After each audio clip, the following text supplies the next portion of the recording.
Hello friends, welcome back to my channel. ఎలా ఉన్నారు మీరందరూ? బాగున్నారా? నేనైతే చాలా బాగున్నానండి. సో ఈరోజు వీడియో వచ్చేసి నేను స్పెషల్గా వర్కింగ్ ఉమెన్ కోసం చేస్తున్నాను. ఏంటంటే ప్రిపరేషన్స్ ఫర్ ఏ వీక్ అనమాట. సో మనం వారానికి ముందే ప్లాన్ చేసి పెట్టుకున్నామంటే వారం అంతా కూడా మనకి చాలా నార్మల్గా జరిగిపోతుంది. హరీబరీ లేకుండా. వర్కింగ్ ఉమెన్ అంటే చాలా హరీబరీగా ఉంటారు. సో ఇంట్లో ఆఫీస్ పిల్లలు అంతా కూడా. సో ముందుగా మీరు కొన్ని ప్రిపరేషన్స్ అనేవి చేసి పెట్టుకున్నారంటే మీరు హ్యాపీగా నిదానంగా జరిగిపోతాయి అన్నమాట పనులన్నీ కూడా మీకు. సో ఇది నేను వారానికి ఒక్కరోజు ఇలా చేసుకుంటానండి. అంటే వీకెండ్స్లో ఒక 1 అవర్ 2 అవర్స్ కేటాయిస్తే సరిపోతుంది అనమాట. ఈ ప్రిపరేషన్స్ ముందే చేసి పెట్టుకుంటే మీకు చాలా ఈజీగా ఉంటుంది. నేను ఇది 2 పార్ట్స్గా చేస్తున్నానండి. సో ఈ పార్ట్ 1 ఇది. పార్ట్ 2 వచ్చేసి మీకు ఫ్రైడే కానీ సాటర్డే కానీ నేను పోస్ట్ చేస్తాను. సో ముందుగా నేను ఇక్కడ ఒక 2 వెజిటబుల్స్ తీసుకొచ్చాను. ఇవి నేను ఎలా స్టోర్ చేస్తున్నానో చూడండి. మునక్కాయలు మనం విడిగా కానీ పెట్టేసామనుకోండి మనకు అవి త్వరగా ఎండిపోవడం, ఫ్రిడ్జ్లో పెట్టినా కూడా ఇవి ఎండిపోతాయి అనమాట. అలా కాకుండా ఇలా కట్ చేసుకొని పీల్ చేసేసేయండి. పైన మనకు అది కూడా వచ్చేస్తుంది, నీట్గా ఉంటుంది. సో ఇలా పీల్ చేసేసుకొని కట్ చేసుకొని మీరు ఫ్రిడ్జ్లో కనుక స్టోర్ చేసుకున్నారనుకోండి ఇవి చాలా ఫ్రెష్గా ఉంటాయి అన్నమాట. త్వరగా వాడిపోకుండా ఉంటాయి. నెక్స్ట్ నేను కాకరకాయలు కూడా తీసుకొచ్చాను. ఇవి మనం మామూలుగా చేసుకోవాలంటే కొంచెం టైం తీసుకుంటుంది కదా. ఇది పీల్ చేసుకోవాలి, అలాగే ఇవి పీసెస్ కట్ చేసుకోవాలన్నా కూడా కొంచెం టైం పడుతుంది. కాబట్టి ఇది మీరు ముందుగానే వెజిటబుల్ తీసుకొచ్చుకొని దీన్ని పీల్ చేసుకోండి. ఒకసారి పీల్ చేసేసి ఒక్కసారి వాష్ చేయండి. వాష్ చేసిన తర్వాత ఇందులో వాటర్ కూడా మొత్తం డ్రై చేసేసేయండి. సో వాటర్ ఏం లేకుండా తుడిచేసి తర్వాత మీరు వీటిని కట్ చేసుకోండి. త్వరగా మనకి ఈజీగా కట్ అయ్యే వెజిటబుల్స్ ఉంటాయి కొన్ని, అంటే మనం త్వరగా కట్ చేసుకోవచ్చు. అవి మాత్రం నేను మీకు ఇక్కడ చూపించడం లేదు, ఓకేనా. సో ఇవన్నీ కూడా మనం కట్ చేసి పెట్టేసుకొని దీన్ని కూడా మనం ఒక బాక్స్లో స్టోర్ చేసి పెట్టుకోండి. ఇలా స్టోర్ చేసి పెట్టుకున్నామంటే మనం ఎప్పుడు కావాలంటే అలా చేసుకోవచ్చు. సో మీరు ఒక 5 డేస్కి సరిపడా వెజిటబుల్స్ని ముందే ప్లాన్ చేసుకొని ఏ కర్రీస్ చేయాలనుకుంటున్నారో ప్లాన్ చేసుకుంటే మీరు ఆ వెజిటబుల్స్ తెచ్చుకొని ఇలా చేసి పెట్టుకున్నారంటే మీకు చాలా ఈజీగా ఉంటుందన్నమాట వీక్ అంతా కూడా. సో నెక్స్ట్ వచ్చేసి నేను ఇక్కడ పచ్చిమిర్చి తీసుకున్నానండి. పచ్చిమిర్చి కూడా మనం ఎక్కువగా యూస్ చేస్తాం కదా, లైక్ చట్నీస్లో యూస్ చేస్తాము, పప్పులో యూస్ చేస్తాము, అన్నిట్లో యూస్ చేస్తాము.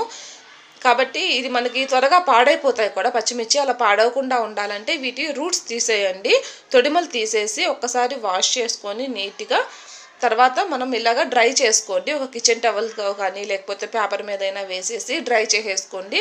డ్రై చేసుకున్న తర్వాత మీరు వీటిని ఒక బాక్స్లో స్టోర్ చేసుకోండి. ఇలా స్టోర్ చేసుకుంటే మనకి చాలా రోజుల వరకు ఫ్రెష్గా ఉంటాయి అన్నమాట. మీరు ఇందులో కిచెన్ టవల్ కూడా వేసుకొని టిష్యూ పేపర్ కూడా వేసుకొని స్టోర్ చేసుకోవచ్చు. టిష్యూ పేపర్ వేస్తే ఇంకా ఎక్కువ రోజుల వరకు ఉంటాయి. అండ్ నేను ఇక్కడ అల్లం వెల్లుల్లి పేస్ట్ కూడా వారానికి సరిపడా ప్రిపేర్ చేసి పెట్టుకున్నాను. ఈ రెసిపీ లింక్ కావాలంటే నేను డిస్క్రిప్షన్ బాక్స్లో లింక్ ఇస్తాను, చూడండి. సో ఇది మీరు మంత్కి కూడా చేసుకోవచ్చు అండి. మంత్కి కూడా చాలా ఫ్రెష్గా ఉంటుంది. సో వర్కింగ్ ఉమెన్ మీరు మంత్కి కూడా ఒక్కసారి చేసి పెట్టుకోవచ్చు అనమాట. అండ్ నెక్స్ట్ మనం ఫ్రూట్స్ కూడా తీసుకొచ్చుకుంటాం కదా. సో ఫ్రూట్స్లో ఈరోజు నేను మీకు అరటికాయని ఎలా స్టోర్ చేసుకోవాలో చూపిస్తాను. సో ఇప్పుడు నేను ఒక 5 అరటికాయలు తీసుకొచ్చానండి, అంటే 5 బనానాస్ తీసుకొచ్చాను. సో వీటిని నేను స్టోర్ చేస్తున్నాను పాడవకుండా. ఏంటంటే మనకి అరటికాయలు త్వరగా పాడైపోతాయి కదా, చాలా బ్లాక్గా వచ్చేస్తుంటాయి, చాలా త్వరగా మనకి అవి పండిపోతాయి. సో అలా కాకుండా ఉండాలంటే ఇలా అల్యూమినియం ఫాయిల్ పేపర్ ఉంటుంది కదా, దీన్ని బనానా సపరేట్ చేయండి. ఒక్కొక్కటి సపరేట్ చేసి ఇలా చుట్టి పెట్టుకోండి. ఇలా చుట్టి పెడితే ఏమవుతుందంటే మనకు త్వరగా పాడవకుండా ఉంటుంది. సో రిమైనింగ్ అన్నిటికి కూడా అలానే చేసుకోండి.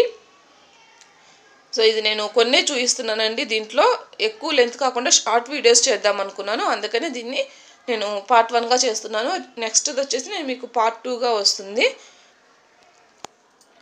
సో ఇలాగా ముందే చేసి పెట్టుకొని, నేను అంతకుముందు అయితే చేసేదాన్ని కాదు, బట్ ఇప్పుడు బేబీ ఉంది కదా, సో తనతో నాకు అవ్వదు వీక్ డేస్లో చేసుకోవడానికి, అందుకని నేను ఒక్కరోజు ఇలా చేసి పెట్టేసుకుంటున్నాను.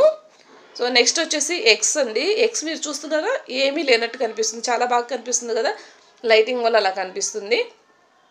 సో ఇప్పుడు మీకు చూపిస్తున్నాను చూడండి ఎంత డర్టీ ఉందో. దీని మీద చాలా బ్యాక్టీరియా కూడా ఉంటుంది, డైరెక్ట్గా వచ్చేస్తాయి కదండి ఇవి ఫారం నుంచి. సో వీటిని ఒక్కసారి వాష్ చేసుకోవాలి, లేదంటే మనం ఇలానే ఫ్రిడ్జ్లో పెట్టేసామనుకోండి ఇది మనకి చాలా బ్యాడ్ స్మెల్ వస్తుంది అనమాట. ఫ్రిడ్జ్ మనకి త్వరగా స్మెల్ వచ్చేస్తుంది. కాబట్టి ఇటువంటివి ఏమైనా తీసుకొచ్చినప్పుడు మీరు ఒకసారి వాష్ చేసుకొని తర్వాత ఫ్రిడ్జ్లో స్టోర్ చేసుకోండి. సో ఇప్పుడు నేను ఇవి బాగా క్లీన్ చేసేసాను. నేను ఇక్కడ ఫాస్ట్ ఫార్వర్డ్ పెట్టానండి, అందుకనే మీకు కొంచెం రఫ్గా అనిపించవచ్చు, కానీ చాలా స్మూత్గా చేశాను. ఎందుకంటే ఎగ్స్ మనకి బ్రేక్ అయిపోతాయి కదా కొంచెం రఫ్గా హ్యాండిల్ చేస్తే. సో ఇవి క్లీన్ చేసిన తర్వాత ఒక్కసారి నేను కిచెన్ టవల్తో క్లీన్ చేశానండి. ఇలాగా ఎగ్ ట్రేలో నేను స్టోర్ చేస్తున్నాను. ఈ వీడియో అయితే ఇంతేనండి. మీకు కనుక ఈ వీడియో నచ్చితే తప్పకుండా లైక్ చేయండి, అలాగే షేర్ చేయండి, తప్పకుండా సబ్స్క్రైబ్ కూడా చేసుకోండి. ఓకేనా? Thank you so much for watching. Bye.